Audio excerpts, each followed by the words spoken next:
2034년 11월이 되면 비트코인 홀더의 미래는 가히 충격적이다. 과연 당신이 2034년 11월까지 비트코인을 가지고 있으면 어떻게 될까?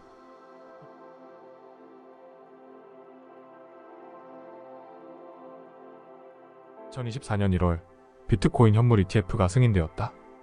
이 역사적 사건으로 인해 이제 기업 및 기관에서 ETF를 통한 비트코인 투자가 합법적이고 손쉬워지게 되었다.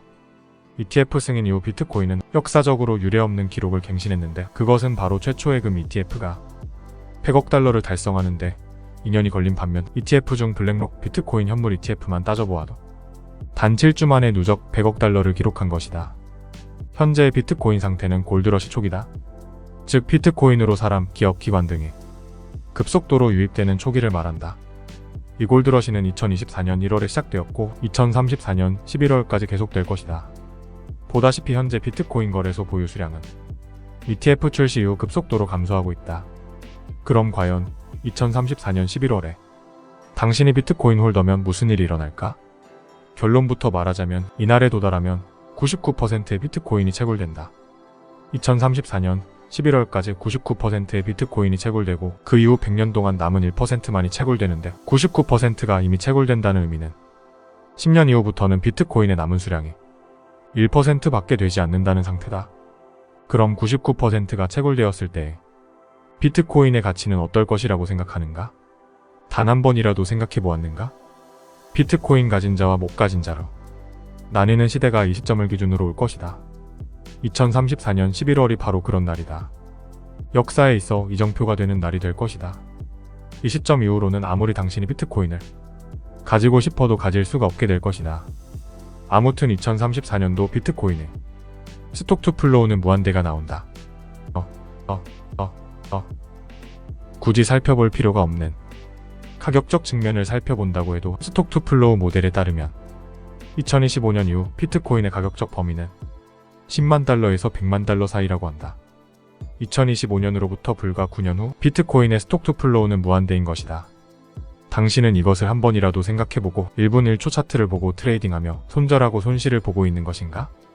당신은 비트코인을 아무리 가지고 싶어도 가질 수 없는 사람들에 반해 비트코인을 이미 보유하고 있는 엄청난 사람이 되고 싶지 않은가? 골드러시 이전에는 어떤 은행도 비트코인을 보관할 수 없고 어떤 기관도 비트코인을 구매할 수 없었다. 그러나 비트코인 현물 ETF가 승인되자마자 비트코인으로의 자금 유입은 당신이 상상하는 것 이상으로 단 7주 만에 블랙록 ETF가 100억 달러를 달성한 것처럼 자금 유입의 눈사태가 발생하고 있다. 앞선 영상에서 비트코인의 가격적 측면을 한번 얘기한 적이 있었지만, 비트코인 한 개 100억 시대에 3가지 조건에 대해 말한 적이 있었다. 첫째로 기업 비트코인 사내 유보 자산에 대한 기업 회계와 공시를 개선한 것인데, 이는 미국 회계기준위원회에서 이미 발표했으며 2024년 12월 15일 이후 게시가 된다. 이제 조만간 가격 하락으로 인한 손실분만 회계 장부에 반영하는 것이 아닌 비트코인의 가치 상승에 대해서도 기업 이익에 반영할 수 있게 되었다. 둘째로 비트코인 현물 ETF가 통과되었다. 통과된 지는 불과 5개월 밖에 안 됐으며 비트코인으로의 기업, 기관 등의 자금 유입세는 엄청나다. 앞서 말한 두 가지만 봤을 때 비트코인은 골드러시를 막 시작했으며 앞으로 99%가 채굴될 때까지 이미 은의 시총을 넘는 비트코인으로의 자금 유입은 상상을 초월할 것이다. 지금은 이제 티핑포인트의 초기라고 보이며 99%가 채굴되기 이전 어느 시점에 마지막 세 번째 조건인 비트코인 수탁 서비스도 시작되지 않을까 추측해본다. 비트코인 수탁 서비스를 그리고 이 금융권에서 시작하게 된다면 이제 평생 비트코인을 팔지 않고 담보로 맡기고 생활비를 쓸 수 있는 시대가 오게 될 것이다.